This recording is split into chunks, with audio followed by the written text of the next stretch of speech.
মন্দিয়া মই স্পষ্টভাৱে কৈছো মই 26ত মন্দিয়া সমষ্টিৰ পৰা নিৰ্বাচন খেলিম, ৰাইজৰ দলৰ পৰা খেলিম আৰু এই চেগতে চেঙা সমষ্টিৰ ৰাইজকো মই হাতজোৰ কৰি ক্ষমা বিচাৰিছো।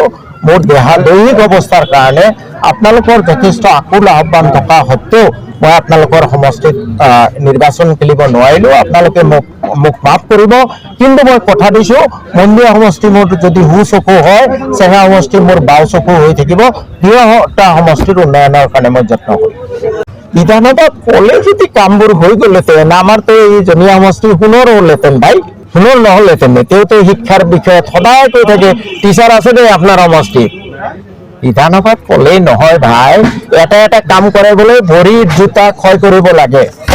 আৰু এটা কথা কওঁ, শব্দবোৰ বেয়া হ'ব খোজে, খালি বক বক কৰিলে কাম নহয়, জোতা ক্ষয় কৰিব লাগিব। এইটো বিদায় লগ্নত উপনীত হৈছে।